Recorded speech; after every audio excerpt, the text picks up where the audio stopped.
Il a vécu de près la signature du traité de Rome, l'acte fondateur de la communauté européenne. Francesco Fresi est l'un des derniers témoins de ce moment historique. En 1957, il faisait partie de la délégation italienne en tant que membre du cabinet du Premier ministre Antonio Segni. Après une carrière au service de la construction européenne, il tisse un fil entre l'Europe d'hier et celle d'aujourd'hui. J'étais là et on me voit encore sur cette photo qui me procure beaucoup d'émotions. J'étais jeune fonctionnaire de la présidence du Conseil des ministres à l'époque.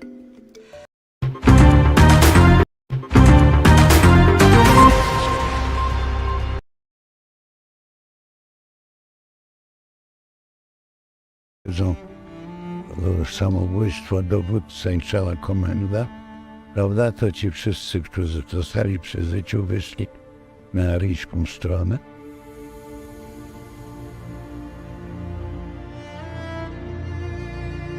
Przecież nikt nie był idiotą.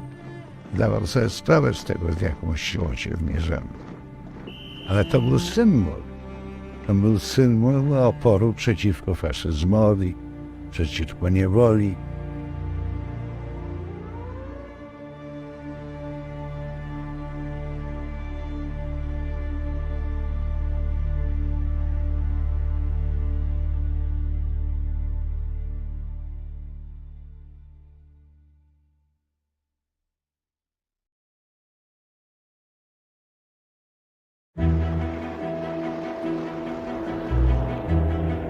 By the end of the Second World War, Europe was in ruins.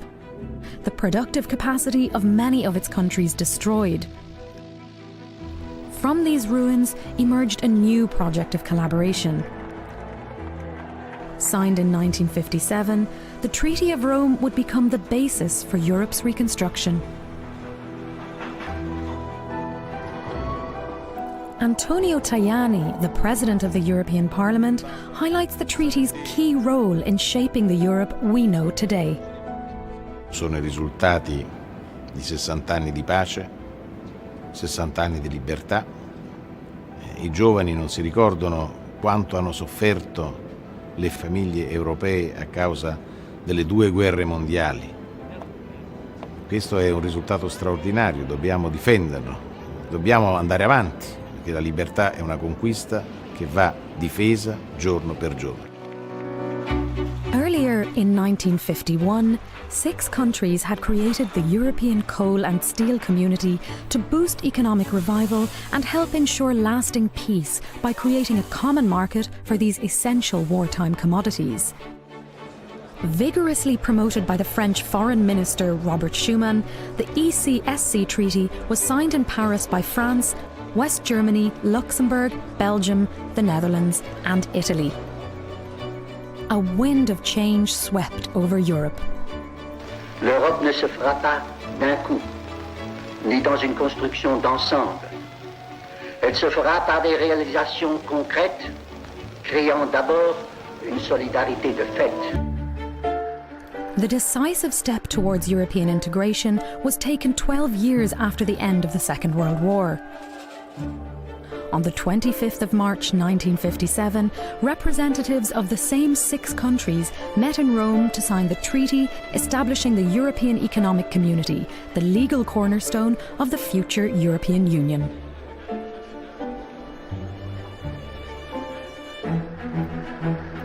The Treaty of Rome committed its signatories to the progressive abolishment of customs duties within the common market in order to stimulate free trade between them. It also established a single set of import duties for goods entering the common market from outside.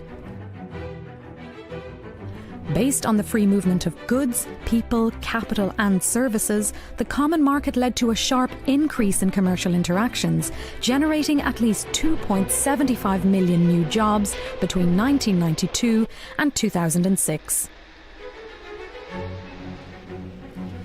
At the heart of Europe's economic revival in the 1960s and 70s was the Common Agricultural Policy, which devoted a large part of the EEC budget to putting an end to famine and stimulating economic growth. The Treaty of Rome also introduced specific programs of support for the poorest regions, designed to shield them from the adverse impacts of new competition, and laid the foundations for a social Europe, for instance, in the area of equal pay for women and men. The remarkable success of the common market saw other European countries queuing up to join. In the 60 years since the Treaty of Rome was signed, we have grown from 6 to 28 countries and from 180 million to over 500 million citizens. In 1992, the Maastricht Treaty replaced the European Economic Community by the European Union and further defined the scope of the four freedoms. The Schengen area removed internal borders, putting the finishing touches to the free movement of people and goods. In 2002, after a long economic integration process, the euro was introduced as a common currency. More recently, the Union has taken on new responsibilities in the areas of foreign policy and security. Now, after 60 years of peace, Europe faces new challenges in the form of globalization and financial turmoil. Europe does not yet have all the answers, but many hope that this anniversary will provide an opportunity to rekindle the optimism of modern Europe's founding fathers. Noi siamo molto più di un mercato o di una moneta e proprio da qui dobbiamo ripartire. L'anniversario della firma dei Trattati di Roma deve essere, prima di tutto, l'occasione per riavvicinare l'Europa ai cittadini. Dobbiamo dare risposte concrete su disoccupazione, soprattutto quella giovanile, terrorismo e immigrazione. Oggi più che mai abbiamo bisogno dell'unità europea. Certo, l'Unione va cambiata, ma non indebolita.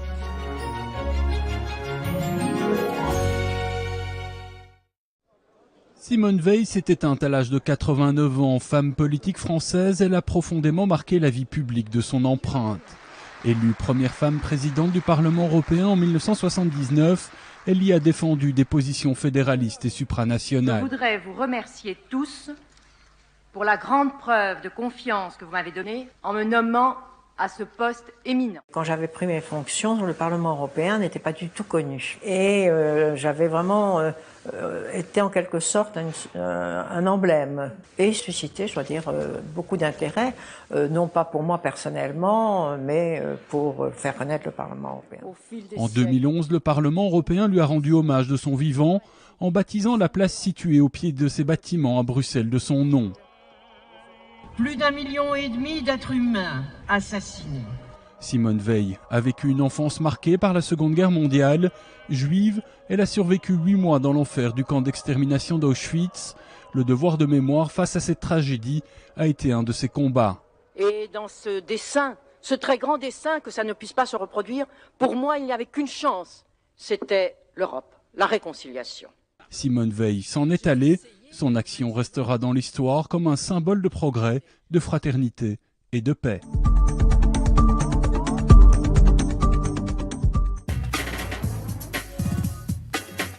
Thank you for electing me President of the European Parliament. There is a crisis in the milk sector and there is no doubt we must take action to alleviate their pain. Les prix du lait imposés aux producteurs ne couvrent pas les coûts de production. Symbolem zrealizowanych marzeń obywateli naszej części Europy o jedności kontynentu. 382 in favor.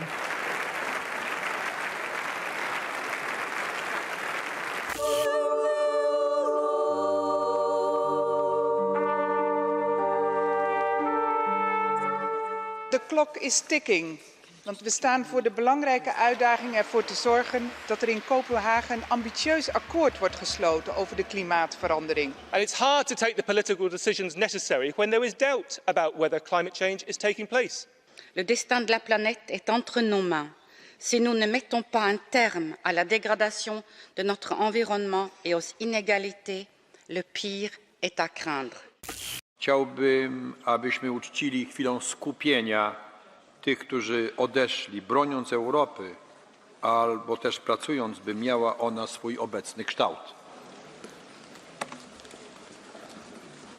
Herman Van Rompuy, as President of the Council, and Catherine Ashton as High Representative and Vice President of the Commission. We've got appointed a couple of political pygmies. The Kissinger question of who to call in Europe hasn't really been answered, has it? Klar sind wir froh, dass Katie Ashton jetzt die Position der Hohen Beauftragten hat. Today we are honoring the winners of the 2009 Sakharov Prize. The Conference of Presidents decided to award the prize to Oleg Orlov, Sergei Kovalyev and Lyudmila Alexeyeva on behalf of Memorial and all other human rights defenders in Russia.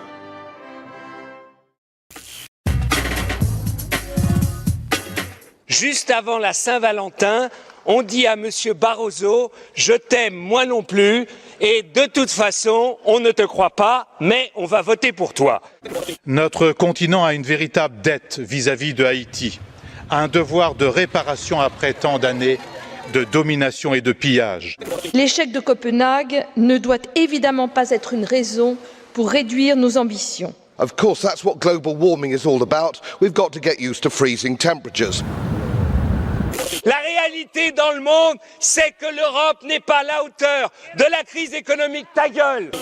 Com a crise económica e social, as mulheres são quem mais sofre. As mulheres são as últimas a ingressar no mercado de trabalho e as primeiras a ir para o desemprego. Ce rapport reprend à nouveau toutes les lamentations, les généralités sans nuance sur les femmes pauvres, battues, violées. Si le ridicule tuait, certains membres de la Commission des femmes n'existeraient plus.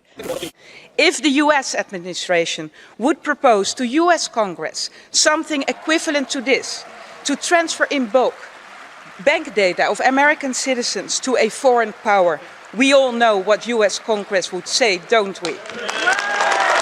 Je note que la stratégie 2020 ne mentionne même pas l'harmonisation de l'impôt sur les sociétés.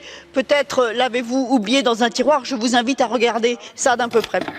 Ce n'est pas en cassant le thermomètre que l'on supprime la fièvre. Does it need any more to be said to prove the huge conflict of interest that there would be if countries effectively rated their own debt? En moins de 10 ans, l'Union a perdu 3,5 millions d'emplois agricoles. L'hécatombe est dramatique. Porque aquí están todos de acuerdo en la orientación de fondo de una política económica que castiga a los trabajadores y a los pensionistas que no son los responsables de la crisis. Nous avons ici à choisir entre effectivement défendre la santé publique et les consommateurs ou donner satisfaction à des demandes des lobbies. They will monitor banks, securities and markets.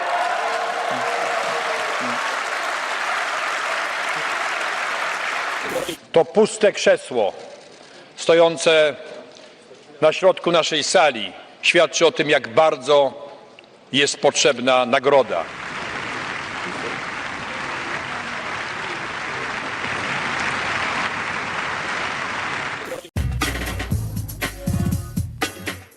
C'est 82% des agriculteurs européens n'ont pas plus de 15 000 euros. Et donc, oui, pas plus de 15 000. Il n'y a que la reine d'Angleterre qui a plus. C'est pour ça d'ailleurs que Cameron est contre capping, parce qu'il prendrait de l'argent à la reine d'Angleterre. Le budget doit soutenir les Européens les plus fragiles et les plus exposés à la crise. Il va falloir raisonner ceux qui veulent amputer le budget européen au-delà de ce qu'il est possible d'accepter. Le président Van Rompuy a appelé le Parlement à prendre ses responsabilités. Aujourd'hui, la responsabilité du Parlement est de dire tranquillement non. Schluss mit der Überfischung, Schluss mit der Ausbeutung der Meere, Schluss mit der Ausbeutung der Dritten Welt. Heute zeigen wir, das Europäische Parlament ist kein zahnloser Tiger. Well, this is my return for the bailout tax. I won't be registering, together with hundreds of thousands of other people who will be saying, let the rich pay their taxes, working people have paid enough. Thank you. I don't know if you listened to the statement of President Obama. Don't worry, we're not spying on US citizens, we're only spying on foreigners. Foreigners. So that's us. That's European citizens. So what kind of a special relationship is that? Dobrodošla, Hrvatska. Welcome, Croatia.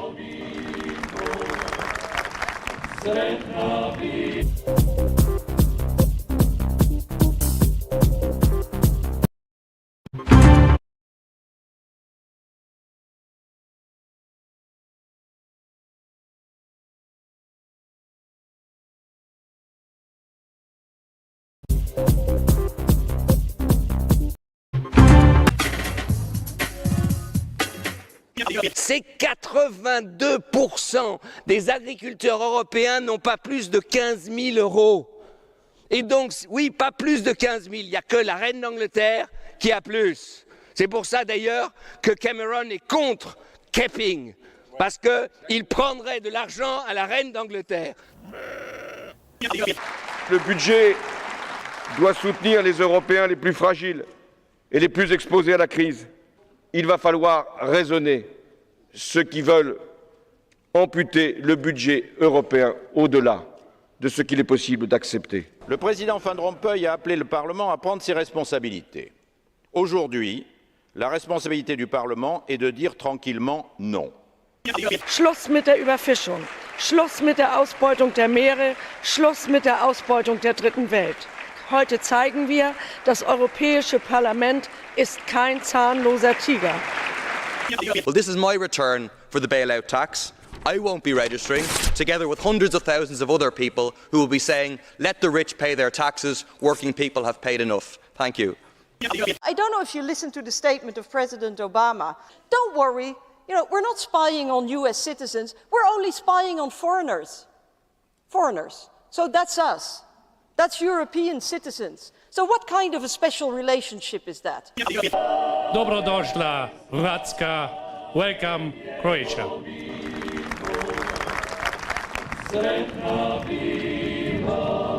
Roken is een keuze net als bijvoorbeeld religie. Ik rook al bijna 20 jaar. Het is mijn hobby en ik geniet er nog steeds elke dag van. Lobbying kills. Ik zit toch met verbazing naar dit debat te luisteren, want waar hebben we het nou precies over? Al dat soort claims dat er allerlei banen verloren gaan, is de banen van de 161 lobbyisten van Philip Morris. Daar is waar we het over hebben. Monsieur le Président, honorables députés, je voudrais avoir une pensée pieuse pour les victimes de la tragédie de Lampedusa et m'incliner devant leur mémoire. Wer die Europäische Union rundum abschottet, muss sich nicht wundern, wenn Menschen nach illegalen Wegen suchen. Der Präsident der Europäischen Kommission, Herr Barroso, hat mich heute Morgen um 7:30 Uhr informiert, dass die Kommission der Europäischen Union Mitte November nicht mehr zahlungsfähig ist. Franchement, vous nous prenez pour des cons, excusez-moi du terme. Der 25. Sacharow-Preis, den verleihen wir an eine Überlebende, an eine Heldin, an eine außergewöhnliche junge Frau für ihren Einsatz für das Recht auf Bildung, an Malala Yousafzai. I would like to start with a great quote of a great French philosopher, Voltaire. I do not agree with what you have to say, but I will defend to the death your right to say it. Nous sommes tous des enfants d'immigrés, première, deuxième, troisième Generation. Es ist Zeit, Bilanz zu ziehen. Die Fraktion der Progressiven Allianz der Sozialdemokraten stellt sich mit ihren 195 Abgeordneten als das führende Mitte-Links-Bündnis im Europaparlament vor. Der Österreicher Hannes Swoboda ist seit 2012 der Vorsitzende der zweitgrößten Fraktion im europäischen Plenarsaal. Hannes Swoboda, schönen guten Tag. 2009, 2014, eine Legislaturperiode geht zu Ende. Was war für Sie jetzt die größte Herausforderung? Ich glaube, die größte Herausforderung war, eine Antwort zu finden auf die Krise. Die Antwort ist schnell dahingesagt, aber konkret ging es natürlich vor allem um Regulierung der Finanzmärkte. Da ist viel geschehen. Um ein neues Budget, längerfristiges Budget für die Jahre danach und vor allem, und ich glaube, das war unser größter Erfolg, die Jugendgarantie, nämlich ein echtes Programm für die Beschäftigung der Jugend gegen die Jugendarbeitslosigkeit, die ja unakzeptable Höhen in einigen Ländern erreicht hat. Heute haben wir, also laut Statistik Dezember 2013, 26,2 Millionen Arbeitslose in Europa. Das geht von Österreich 4,9% bis nach Griechenland über 27%. Wenn Sie sich das heute anschauen, wo es eigentlich immer hieß, Beschäftigung, Beschäftigung, Beschäftigung, heute immer noch, was ist eigentlich Ihr Eindruck? Dass viele Politiker und Politikerinnen reden, aber nicht handeln. Denn das ist ja, was wir sehen. Sie sind aber auch Politiker. Ja, Sonntagsreden sind da. Aber Okay. Immerhin, wir haben gerade als sozialdemokratische Fraktion, auch mit meinem Hintergrund in Österreich, eingebracht, dass es ein konkretes Programm zur Beschäftigung der Jugend geben muss. Das ist ja in Österreich und in einigen anderen Ländern ja probiert worden und hat Erfolg. Also am Anfang sprach man erstmal über eine Finanzkrise, dann über eine Wirtschaftskrise, dann am Ende ganz einfach über eine Krise. Was hätten Sie heute von der heutigen Sicht aus gesehen anders gemacht während dieser 5 Jahre? Ja, vielleicht hätten wir schon zu Beginn noch viel mehr darauf dringen müssen, dass die Antwort der Markt wird schon regeln. Und man muss Austerität machen, das heißt einschränken und Löhne kürzen und Gehälter kürzen, das wird genügen.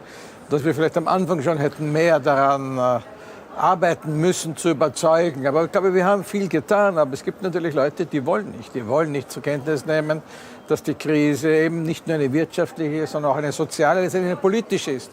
Sie haben das Unwort kurz angesprochen, der letzten 5 Jahre. Austerität auf jeden Fall für die Sozialdemokraten heißt es immer, ist es ein Dorn im Auge.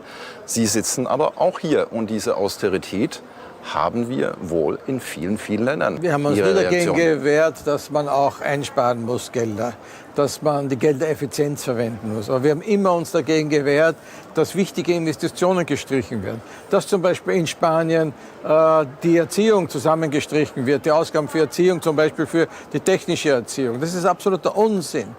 Man muss wissen, wo man spart und man muss wissen, wo man investieren muss. Was ist jetzt konkret zu tun? Die Gelder abzurufen, die wir entschieden haben. Das Budget ist aus unserer Sicht zu klein, das europäische Budget, aber immerhin, es liegt da. Rüber zur Außenpolitik im Mittelmeerraum, in Syrien. Viel konnte die EU eigentlich bis heute nicht machen. Ja, das dürfen wir nicht vergessen, dass es Europa war, das im Iran zumindest einmal einen Ansatz einer Lösung gebracht hat. Dass es im Kosovo, im Zusammenhang mit den Gesprächen zwischen Serbien und Kosovo, Frau Ashton war und die Europäische Union war, die hier den ersten Ansatz der Gespräche und auch der Einigung gebracht hat. Also so schwach sind wir nicht. Wenn natürlich die einzelnen Minister nicht an einem Strang ziehen und Frau Ashton unterstützen, dann werden wir nicht wirkliche Ziele erreichen können. Es sollen diesmal andere Wahlen sein. Es sollen tatsächlich echte politische Wahlen sein. Was wird tatsächlich sich da eigentlich Es werden ändern? andere Wahlen sein, weil wir das erste Mal Kandidaten nicht nur für das Parlament, sondern auch für den Kommissionspräsidenten haben. Und das, glaube ich, ist ganz wichtig. Die Leute wählen auch Personen und wollen wissen, wer steht denn an der Spitze der Regierung, wenn ich der oder der Partei meine Stimme gebe. Das ist jetzt wirklich anders, wenn man so will, das erste Mal wirkliche europäische Wahlen. Letzte Frage. Wie sehen Sie diese Wahlen am Ende? Es heißt, die Extremen kommen immer weiter hoch. Was ist Ihre Reaktion dazu? Zahlen Sie jetzt eigentlich nicht die Rechnung? Natürlich die Krise und vor allem auch die führt immer zu einem Nationalismus und führt auch zu Extremismus. Aber das wird nicht so groß, das werden vielleicht 20% sein. Die Mehrheit liegt bei den Parteien, die vernünftige Programme haben. Sie müssen sie nur konzentrieren und darstellen. Dann bin ich überzeugt, werden die Extremisten keinen so großen Stich machen, wie vorher gesagt wird. Herr Swoboda, ich wünsche Ihnen alles Gute für danach, für die Wahl natürlich, aber auch für den kommenden Ruhestand, der wahrscheinlich gar kein richtiger Ruhestand wird. So zu ruhig soll es nicht werden. Ja, Dankeschön. okay, alles Gute. Danke. After 5 years chairing the group of the Alliance of Liberals and Democrats for Europe, it's time for Guy Verhofstadt to take a rain check on triumph, failures and missed opportunities in Brussels and Strasbourg. With 84 members from 21 countries, it's the third biggest group in the European Parliament. Guy Verhofstadt, hello, welcome Hello. to this interview. 5 years at the European Parliament, 2009, 2014. If you just have to think about these 5 years, which is the most important moment for you?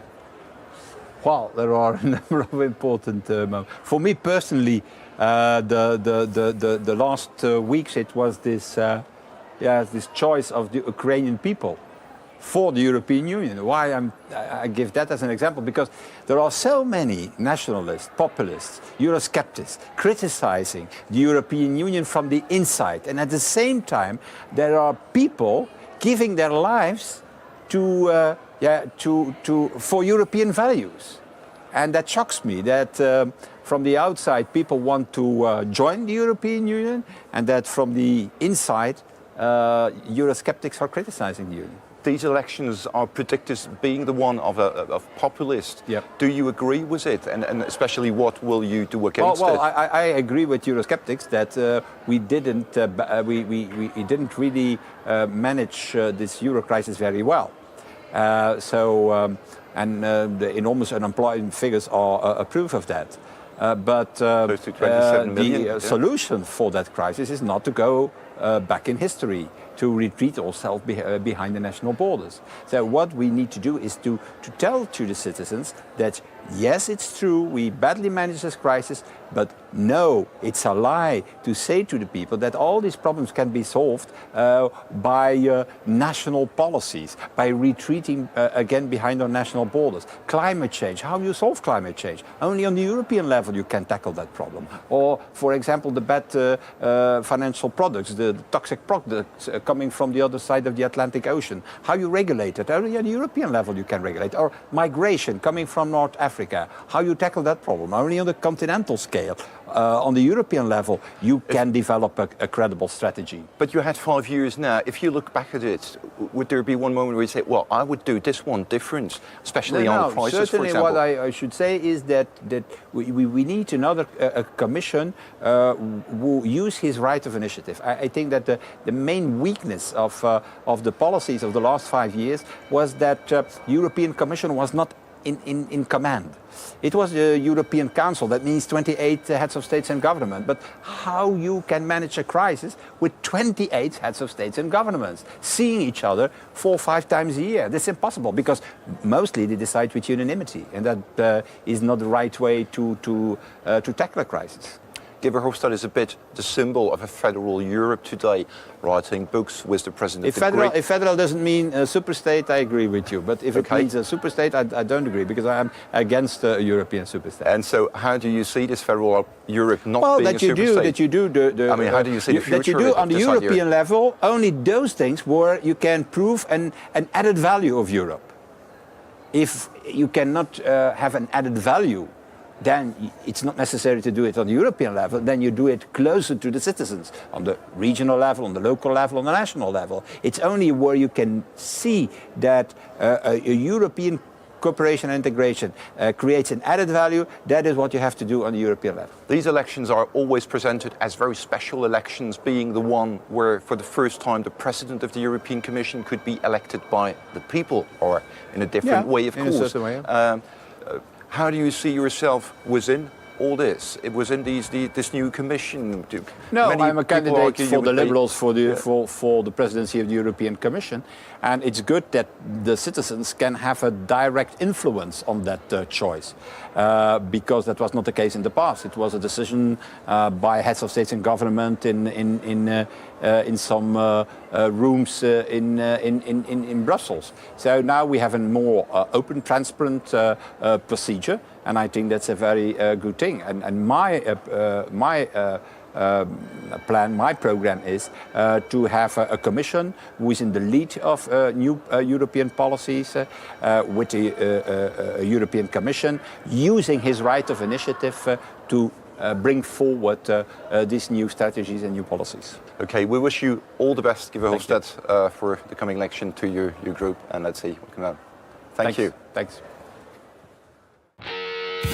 Créé après les élections de 2009, c'est le plus petit groupe siégeant dans l'hémicycle. Europe, Liberté, Démocratie est composé principalement de députés de la Ligue du Nord italienne et du Parti pour l'indépendance du Royaume-Uni.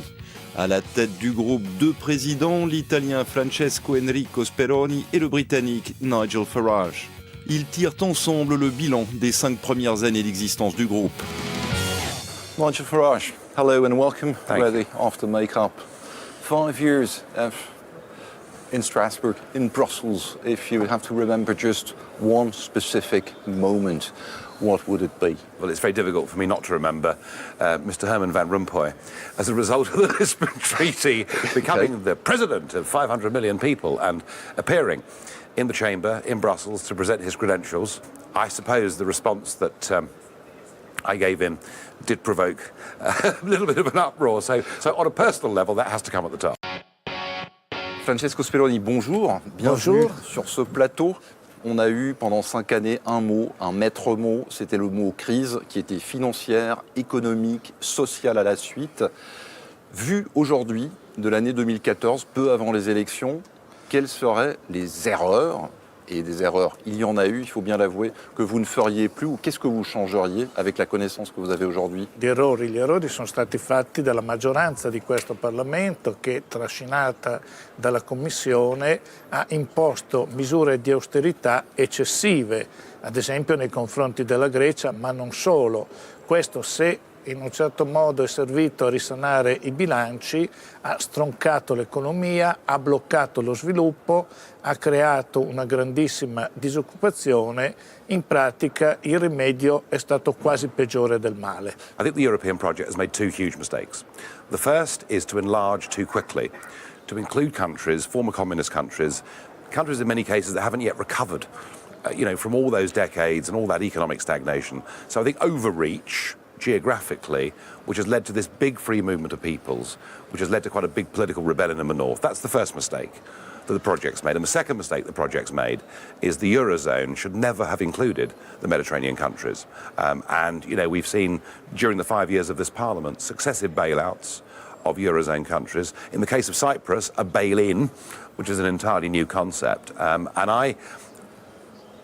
I think the whole thing stagnated. We saw the man in tweed in Bulgaria, visiting Bulgaria, talking to people. Was it such a catastrophe happening? Look, you mustn't misinterpret my not wanting to be in a political union with Romania and Bulgaria, with my being anti-Romanian or Bulgarian. I'm not. Okay. I'm not. But those countries have still got a huge amount of catching up to do. They're still riddled with corruption, and there is a big Roma problem. There's a very large number of people in those countries who are actually excluded from the rest of society. How on earth we ever let them into the European Union, given what are frankly serious human rights issues, I don't know. I want to see Bulgaria and Romania prosper and do well, but they should not have been allowed to join the EU.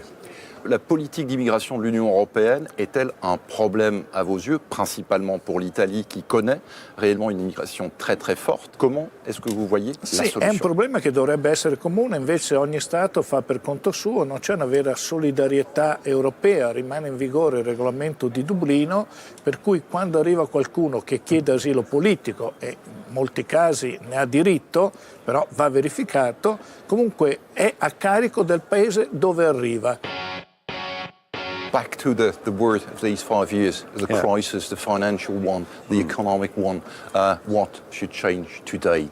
We have to bite the bullet at some point before too long and recognise that it is impossible for countries like Greece and Spain to stay within the Eurozone and to have any prospect of serious economic recovery. I know that Germany, the EU institutions, everybody wants to maintain the status quo. Even when it's obvious that it's failed, nobody can admit that it's failed, but that is the big thing that has to change. Because I do not see how youth unemployment of 60% in Greece is really going to improve, all the while they're stuck inside a currency that is massively overvalued for where they are in the economic cycle. Bisogna far ripartire l'economia, far ripartire i consumi e anche uno dei modi è quello di abbassare la pressione fiscale, abbassare le imposte, le tasse che a un certo punto non ci permettono di essere adeguatamente concorrenziali rispetto agli altri paesi produttori. Quindi bisogna principalmente puntare alla riduzione della disoccupazione attraverso lo sviluppo, attraverso un maggior consumo interno. Quindi contro queste misure troppo restrittive imposte dall'Unione Europea. Would you say the unemployment problem we have today also in the UK would be solved by the UK leaving the EU, for example? The UK leaving the EU wouldn't solve the unemployment problem, but it would give us a means of dealing with much of it. We have had massive, I mean, the UK is different to Greece, obviously. Our problem, particularly with employment, has been a totally distorted labour market, a massive oversupply of unskilled, semi-skilled labour that has come into Britain from Eastern Europe without any work permit scheme, without any control at all, and that has directly led to a very big increase in youth unemployment in Britain. Non vogliamo uscire dall'Unione Europea, anche se il trattato ce lo consente, vogliamo però modificare questa Europa e non dare così grande importanza a questo tabù del bilancio che deve essere per forza rigido, che non deve consentire un minimo sviluppo. Certo non vogliamo tornare a delle condizioni dove a un certo punto c'era una finanza di tipo magari sudamericano, però delle misure troppo rigide bloccano la nostra autonomia, non ci permettono anche di essere concorrenti con gli altri paesi del mondo. Pour vous, qu'est-ce qu'elles ont de différent ces élections cette fois-ci? Finalmente cade il tabù Europa non Europa, finalmente anche chi è critico verso l'Europa può ottenere consenso senza essere criminalizzato. C'è ancora qualcuno che ci accusa di populismo, di disfattismo, eccetera, però penso che ormai chi cerca di porsi nell'Europa non acquiescente, dice tutto quello che viene dall'Europa va bene solo perché viene dall'Europa. I look forward to coming back here after the May elections, leading a group which I hope will be bigger than the group we're currently in, but the most important thing, leading a group that sits in the middle. You know, and there'll be those on the left and those on the right that are Eurosceptic, those on the left and right that are for the project, but I want to make sure that UKIP and the group it leads is in the centre ground of common sense opinion. Nigel Farage, thank you for this interview. Thank you. Francesco Speroni, merci beaucoup pour cet entretien. Grazie mille. Grazie. Après 5 ans de législature, c'est l'heure du bilan pour Joseph Daul, le président du groupe du Parti populaire européen, le groupe le plus important dans l'hémicycle. Ces 274 députés rassemblent les forces politiques pro-européennes du centre et du centre-droit, issues des États membres de l'Union européenne. Joseph Daul, bonjour. Bonjour. Bienvenue sur ce plateau. 2009-2014, 5 années de législature, également à la tête du groupe du Parti populaire européen. Si vous deviez retenir un moment clé que vous avez vécu ici, lequel serait-il ? Le moment clé, c'est la crise financière. Quand elle a débouché, c'était le choc. Ça, c'est vraiment le moment clé où un dimanche soir, quand j'ai téléphoné à des amis, est-ce que les livrets d'épargne des gens humbles, travailleurs, est-ce qu'on peut encore les protéger? Et que je n'avais pas la réponse. Je vous dis, c'était le moment clé et j'ai pas dormi cette nuit-là. Vous n'avez pas dormi, c'était 5 années difficiles en tous les cas. Si vous revoyez ça aujourd'hui, qu'est-ce que vous changeriez avec les connaissances que vous avez aujourd'hui? Mais ce que je changerais, si j'avais le pouvoir de le changer, c'est de faire beaucoup plus rapidement ce que nous avons fait en 5 ans. C'est que, vous savez, en Europe, il faut toujours beaucoup de temps. On est à 28 pour prendre des décisions. Si vous êtes, comme moi, je suis un chef d'entreprise, quand il y a des moments difficiles, c'est le moment de prendre les décisions qui sont très importants au niveau de la souffrance des concitoyens aussi. Alors, résultat des courses, on est certes à 28, mais également avec 27 millions de chômeurs en Europe. Si vous voyez ce chiffre, qu'est-ce que ça... Écoutez, quelle est votre réaction? Le chômage, c'est ce qui me préoccupe le plus, et surtout au niveau des jeunes. Nous avons actuellement... Alors ça vous préoccupe, mais qu'est-ce que vous faites? Mais ce que je fais, c'est d'essayer d'adapter les textes pour que le chômage puisse diminuer au niveau des jeunes. Et j'ai encore eu une rencontre fin de la semaine dernière où les jeunes me disent « Mais pourquoi? Moi, j'ai des chefs d'entreprise qui voudraient m'embaucher, mais pourquoi qu'ils ne m'embauchent pas? Pourquoi qu'on n'embauche pas? Parce que nous avons des règles qui ne sont pas adaptées au système de chômage aujourd'hui. » Alors vous représentez le plus grand groupe au sein du Parlement européen. Si vous voyez maintenant, vous faites un retour sur ces 5 années, Ou y a-t-il eu des erreurs, vu que théoriquement c'est vous qui étiez aux manettes? Écoutez, vous savez, sur la crise financière qui était tombée, nous avions fait des propositions, notre groupe et le Parlement, à partir du mois de mars, par exemple, sur le six-pack. Nous avons dû attendre jusqu'au mois d'octobre pour pouvoir le voter et avoir un consensus avec le Conseil. Donc, nous avions réagi immédiatement. Nous avons réagi tout de suite, mais les procédures sont telles que nous avons dû attendre pour l'application à la fin de l'année. Alors, mais si on revient sur l'idée de ces élections, justement, comment est-ce que vous voyez cet avenir de l'Europe? Qu'est-ce qui va réellement changer? Mais de toute façon, l'Europe doit s'adapter. Et l'Europe doit changer. Vous savez, moi j'ai géré beaucoup de crises dans ma vie, ça va vous faire sourire. Par exemple, la crise de la vache folle, on m'avait dit plus jamais on mangera de la viande. C'était tombé à moins 60%. Moi j'ai géré cette crise. Et dans une crise, vous savez ce qu'il faut dire, rien ne sera plus comme avant, il faut faire autrement. Et c'est au Parlement européen, avec la Commission et le Conseil, de préparer et de mettre en place cet autrement. Et là, je ne suis pas totalement satisfait, c'est là qu'il faut aller plus vite. Alors, pour préparer ces élections, vous l'avez dit, vous faites la tournée des capitales. Quel est votre sentiment, justement, pour ces élections? On parle d'une montée de l'extrême droite, des groupes extrémistes à gauche comme à droite. Quelle est la réaction du PTBR? C'est normal que dans une période très difficile, il y a des gens qui, avec des slogans, essayent de gagner des voix, des gens qui sont inquiets, qui sont en souffrance, essayent de gagner ces voix. Alors moi je dis aux gens, et je sais que c'est pas facile, mais les gens qui sont au gouvernement, qui essayent de trouver des solutions, qui essayent d'avancer, c'est pas les extrêmes qui trouveront la solution. Vous êtes agriculteur d'abord. Quand on voit l'agriculture européenne aujourd'hui, est-ce que vous avez l'impression que c'est un succès quand on voit aussi le nombre de suicides d'agriculteurs qui ont lieu en France, mais aussi partout en Europe? Les chiffres parlent un peu d'eux-mêmes, c'est catastrophique. Quel est votre sentiment? Écoutez, mon sentiment, c'est qu'effectivement, le désespoir de certains agriculteurs dans certaines régions, ce n'est pas une réussite. Mais globalement, l'objectif qui a été fixé à l'agriculture après la guerre avec la politique agricole commune est quand même une réussite, il faut le dire. Moi, je suis né sur une exploitation de 7 hectares. Je ne serais plus agriculteur si nous n'avions pas eu la politique agricole commune. Dernier point, Joseph Daul, encore une fois, 5 années de législature, une longue période au Parlement européen. Est-ce que vous allez vous représenter? Comment est-ce que vous voyez votre avenir à vous? Non, écoutez, j'ai décidé d'arrêter. Je vais avoir 67 ans.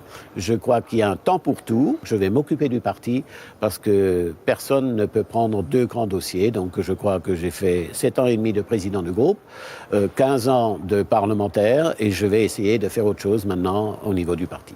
Joseph Daul, merci beaucoup et on vous souhaite beaucoup de succès au poste de président du Parti populaire européen. Merci. Merci, Joseph Daul.